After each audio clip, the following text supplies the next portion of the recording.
Hi, I'm Rhydings of Hitlist Video, and today we're going to talk to Malakai about Christmas, Christmas movies, some general hijinks, and BOTC. So hopefully we'll have a good time together. Let's see what happens. Hello, Malakai. How are you doing today? Hello, I'm doing good. Excellent. Thank you for taking a little bit of your time to come talk holidays and BOTC with me today. Yeah, it's going to be fun. I think so. I thought I'd try something new. I'm talking to some BOTC people and some indie film folk and just kind of getting some ideas of what they think about Christmas and like their niche. Like with you, it'll be BOTC. With them, it'd be some of like the indie film stuff and incorporating concepts. So on a general premise of Christmas, do you have any family traditions that you do each year or any new traditions you plan to start this year? I know one of the biggest family traditions I've done was just decorating the Christmas tree. And usually it's either me or my sister that gets to put the star on the top. So I do plan on wanting to continue that tradition with Twilight, my spouse. Other than that, not really. It's usually just a time for celebration and just being around with the loved ones. I did a little host error. I should also be like, Malakai, for people who don't know you, who are you and what do you do? Yeah, sure. My name is Malakai Silverwolf. I am a TPI streamer, partner, programmer, convention worker. I do work at a couple of conventions.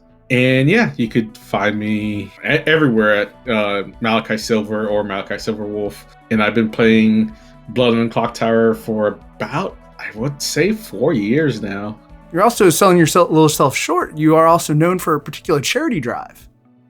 Yes. The Papa Barks charity drive, which every year around July, August, a bunch of furry streamers come together to raise money for the ALS Foundation. And this year I did a 27-hour Blood and Clocktower marathon, raising over $3,500 this year. Say that again? $3,500. Yeah. The group altogether raised, I think it was over $60,000 this year. Yep. That's pretty. I should check on that. Mm-hmm. Are you a fan of Christmas music? Depends.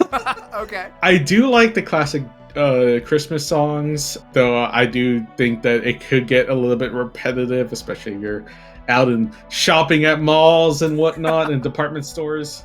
Okay. Do you go into the blind murder rage when you hear Mariah Carey? Is that what I'm hearing? So that depends on the day. Literally depends on the day. At some days I'm like, I could listen to this forever. And other days, you come near me, I have this sharp, pointy object pointed towards you.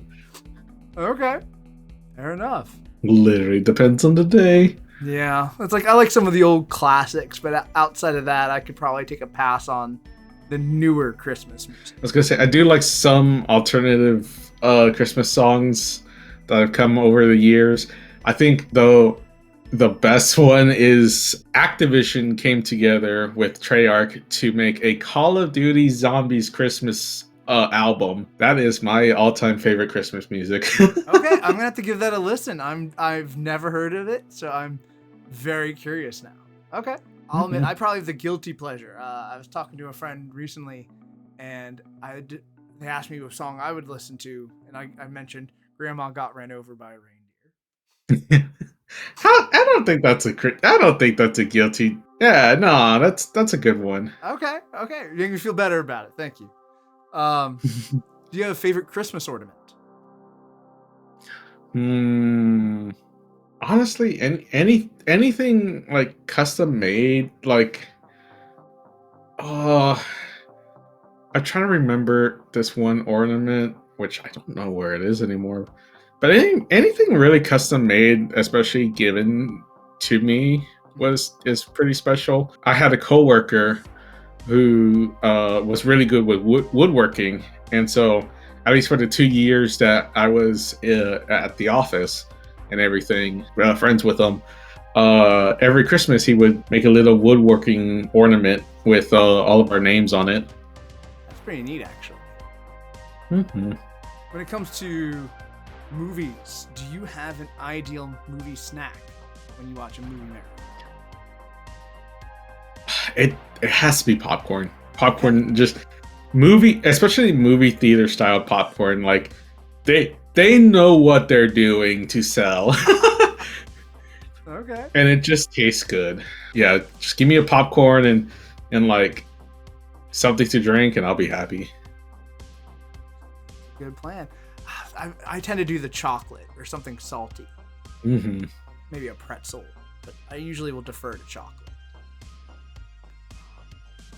So, when you watch a Christmas movie, do you prefer like a realistic holiday setting? Do you want something like super exaggerated and comedic?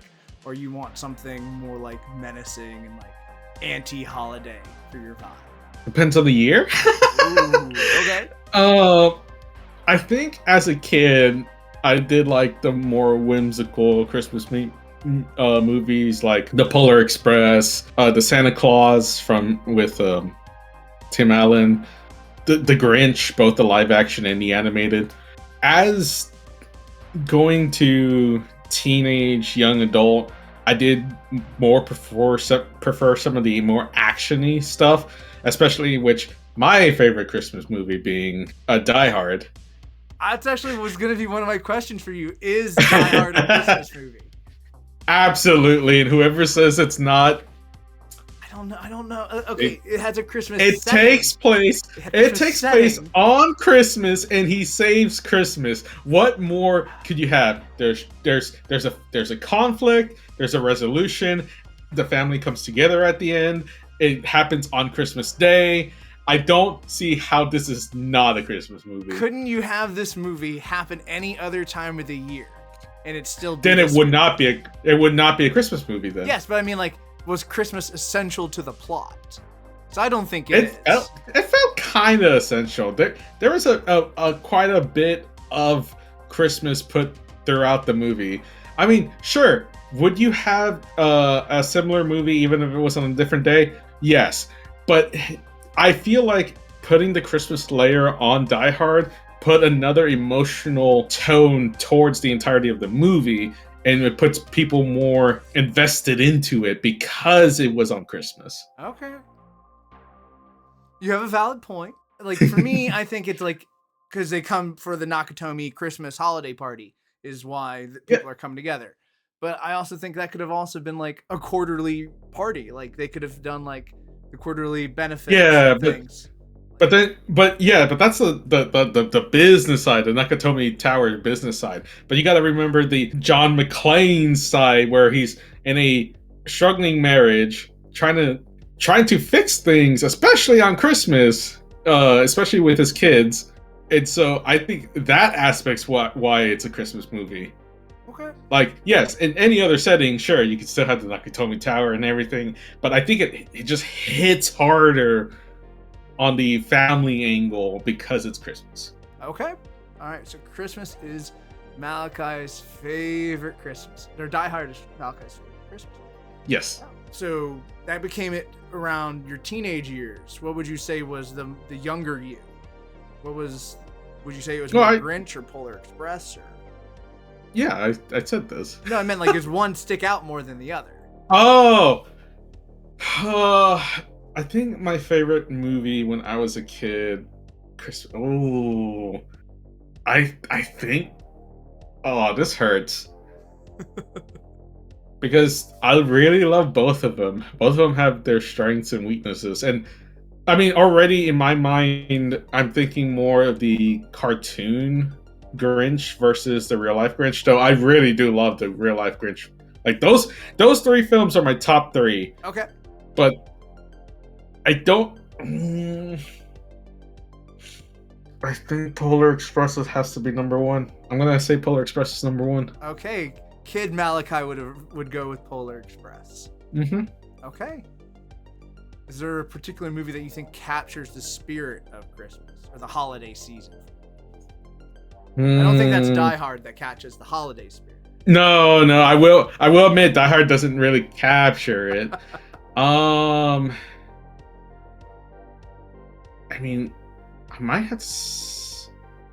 I mean, Grinch, Polar Express is pretty good up there.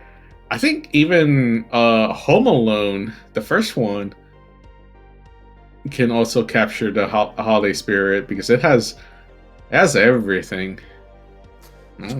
So you think Home Alone captures that for you? I think Home Alone does capture it. What about Home Alone capture that for you? Home Alone 2, Lost in New York.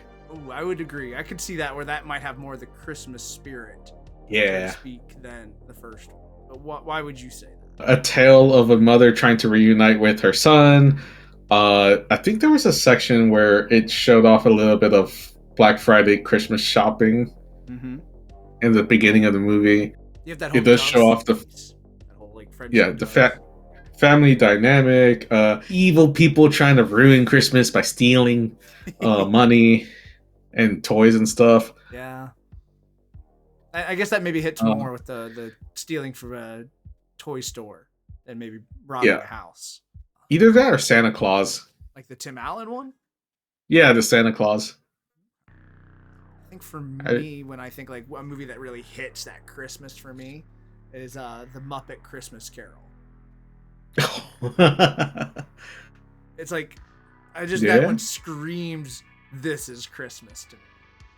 I cannot not think of that when I initially think of it. I just thought of something, and now I kind of maybe want to revise Polar Express being number one. Sure, go for it. Mickey's Once Upon a Christmas. Oh, I don't think I've seen that. There's Once Upon a Christmas and Twice Upon a Christmas. Okay. Once Upon came out, I think, in the late 90s, early 2000s, while Twice was probably around 2006-7, something like that. Both feature just mini tales involving, the classic Mickey characters. I mean, it's just basically a reimagination of classic Christmas tales in the Disney format. So it's kind of like a Christmas anthology. Yeah. Neat. Okay. I really enjoyed that because they had the Nutcracker, the Three Musketeers, Ebenezer Scrooge. I don't remember. I think they had a custom story where Donald Duck's nephews, Huey, Dewey, and Louie, go and save Christmas. Nice. Yeah. Even though they're the ones that kind of ruined it. Oh, that's cute too. They're the problem child, and then they flip it around. If your own life had a Christmas movie montage, what would it look like?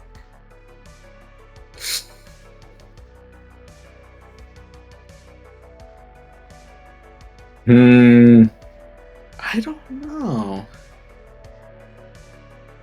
My life has been a chaotic mess.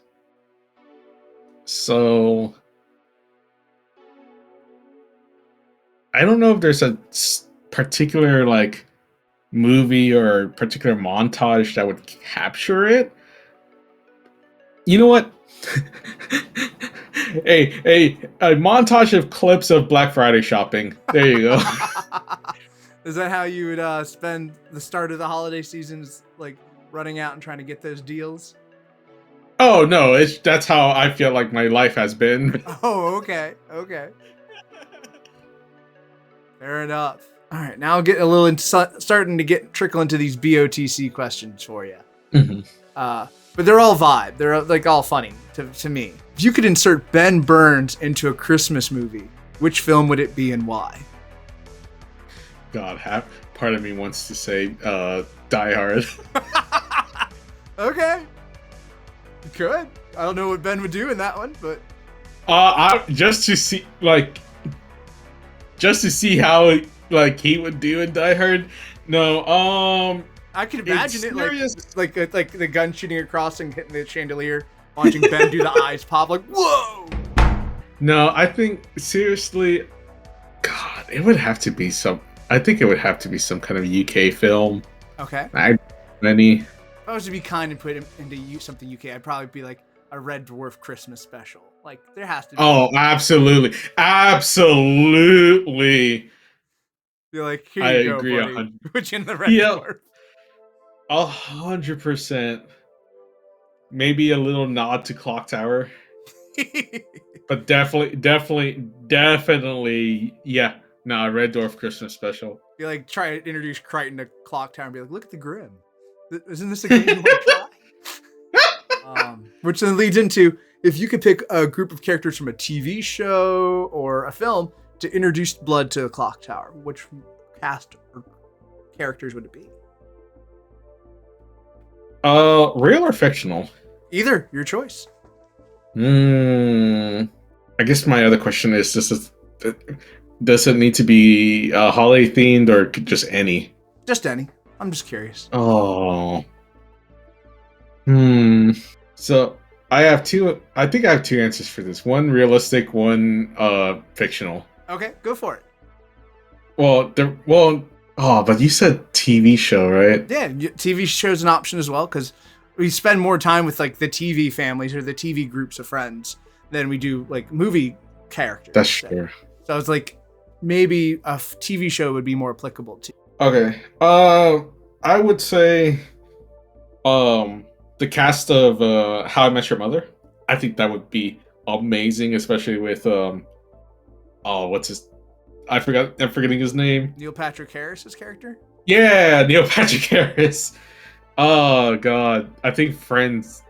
That would be a chaotic mess, and I am here for it. I could see that. I could see Barney having issues being a demon or a drunk empath and go like. Argh. Nah, Barney would absolutely. I think Barney would absolutely just dominate the town. Really? Okay, you'd definitely be the world builder. Mm-hmm. Okay. Fair enough. Fictional.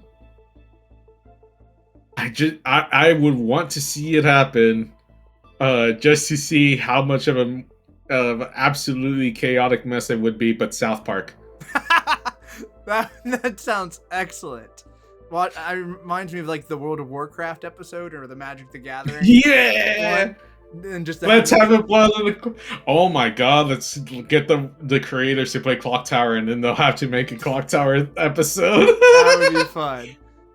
I could see Cartman now as the poisoner. Screw you guys! I'm gonna poison you. Oh, excellent. This is a little bit about BOTC characters. Which townsfolk are you avoiding at the Christmas party and why? I feel like there's an obvious answer and a not obvious answer. Whatever you think comes first to your head. Well, the obvious answer is the cannibal. That's a good choice. Look, I want to have dinner, not be dinner. Okay. I think that's a good one. I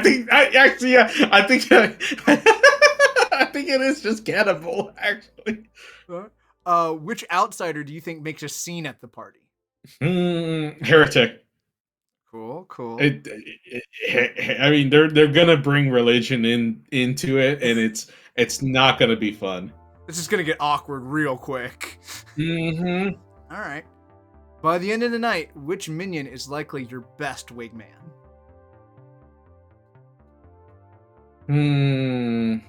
No, that's a little. I was thinking of the spy, but that could be a little creepy. Yeah, that skirts on that consent line. Yeah, I mean, it's probably just gonna be the Baron. Why the Baron? A little bit charismatic, I would say, and also like Baron can hook me up with some money to help me out with dates and stuff. Okay, I was thinking the Scarlet Woman maybe for myself. Oh, this one's. Well, you said wingman. Yeah, well, I mean, wingman is like it could be a general plurality, like that. Well, yeah, wingman, wingwoman. Still, I think I still want to say Baron, but Scarlet Woman's also good. Yeah. I think we're sticking with the TB. There we go. Yeah. Which demon is most likely to spike the punch? I mean, I feel like there's three obvious answers for this one. Give me your answers then. I'm curious. It's either Pucka, Nodashi, or Vortox. Oh, okay. All right. Okay. I was thinking maybe Riot. I could imagine Riot doing it. Really? I'm thinking of the other three because of false information and just poisoning. That's true. I was just thinking more like the madness, like, all right, the punch has gone bad. Everything's now gonna get hectic quick. Which townsfolk brings the best gift to the Secret Santa?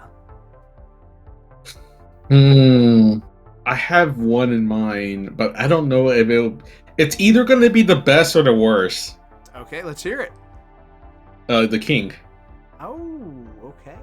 It's either going to be very lavish and expensive, and everyone's going to be like, "What the fuck?"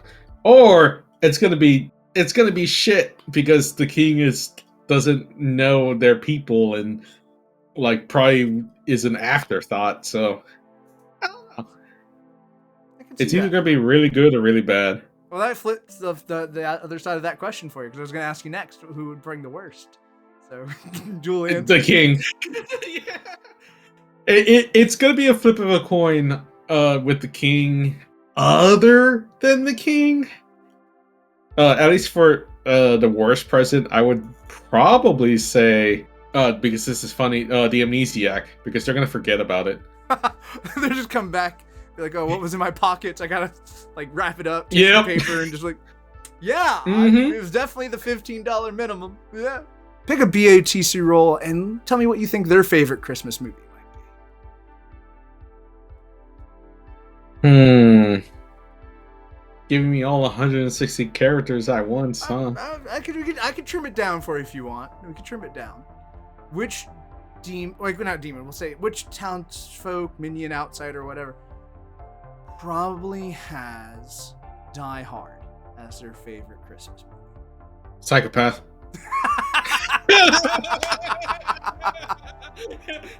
I'll call myself out. Folks.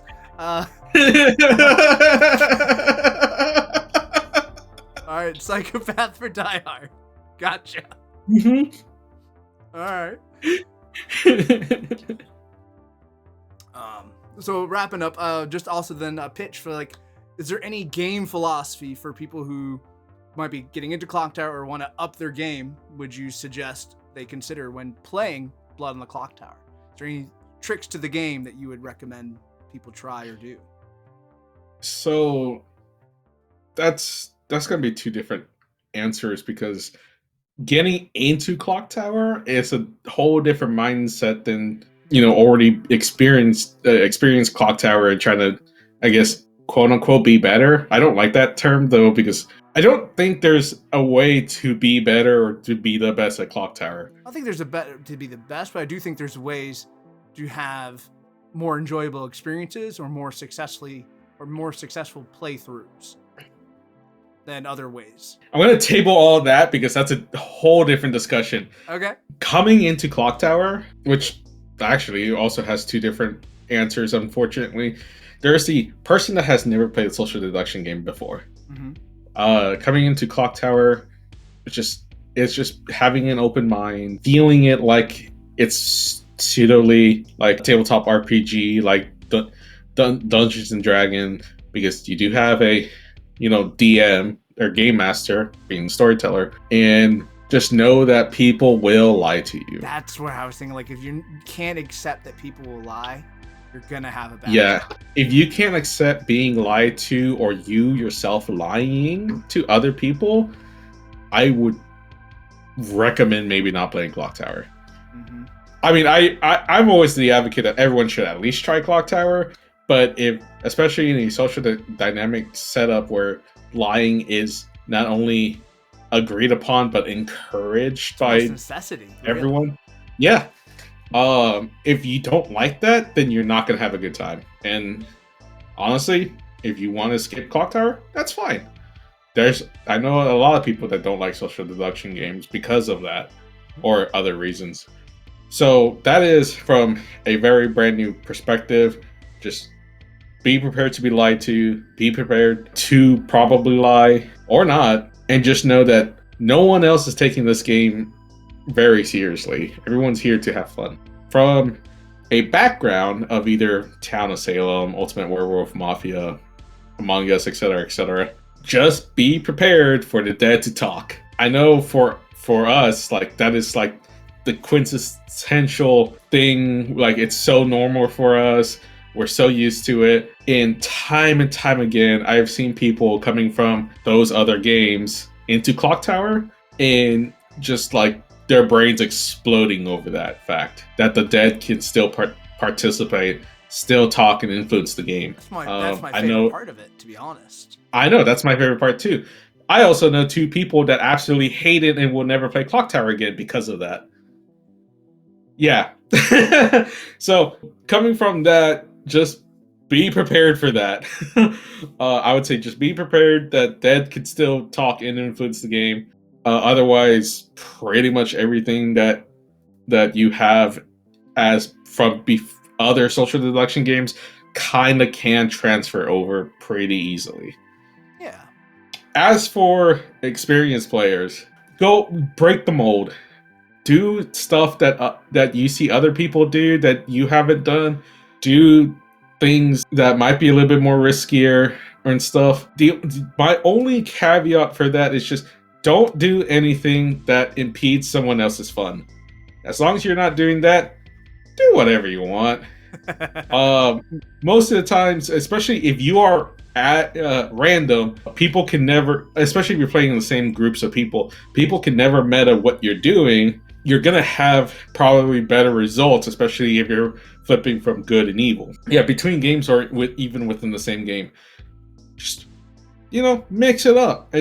This is why I've been playing for the last 4 years, because I have never had 2 games being the same experience, even if it's the exact same players, the exact same character setup, even if every single player somehow got the exact same role, and it's the same storyteller and everything is identical, it's still going to be 2 completely different games because not everyone is going to be doing the exact same thing. Yeah, the choices are going to be different. Yep, and that's why I love Clocktower so much. It's so much variety. I used to hate Trouble Brewing. I know. I went from, hey, this is a really cool script, to this is so boring. I want all the new stuff and all the experimentals all the flashy and stuff. Things. Yeah, all the flashy things. And then I went back to Trouble Brewing and I'm like, wait a minute. This is the perfect script. It's great because it's so versatile as well because of all the social plays. So sure, the abilities are the same, but I've never had 2 games the same. Because people just do different things. I would agree. I think my games of TB have also been consistently different. Yeah. Only consistent, like you always have the imp. That's about the only consistent thing. That's the only consistent thing, yeah. My 2 best games of Clocktower of the entirety of the 4 years actually happened 2 nights ago, and they were both on Trouble Brewing. I love TB. It's so great. But yeah, for experienced players, just go out there and experiment with things. Don't keep doing the same things.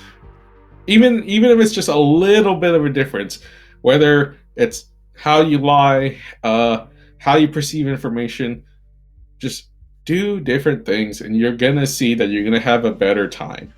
See, that was kind of what I would probably pitch as like the advice or the keep going, like when you're good and evil, be consistent. Like if I am a world builder as a good player and I'm deep in the thick of it, if I don't do that when I'm evil, people are gonna notice. Still try new things, but like if you are consistently one way when you're good and consistently another when you're evil, people will catch on to that quick. Mm-hmm. With then wrapping up, Malakai, is there anything you'd like to plug or share or promote? I'm going to be starting streaming again very soon, especially when I have my new model. Yay! Twitch.tv/Malakai Silverwolf. I am going to also be releasing some of my backlog of Clocktower games onto my YouTube as well. Also, Malakai Silverwolf. And also just, catch me on the Pandemonium Institute streams over on Twitch and on YouTube. Your TPR streams are usually on Thursdays. Yep, every Thursday, and not sure when this is coming out, but every third Thursday for the next few months, don't know how many months, we'll be releasing a new lore character. So look forward to that. Or every second to last Thursday of the month. There we go. Okay, good to know. All right. Well, thank you again, Malakai, for spending some time with us here, and I hope you have a happy holiday. You too.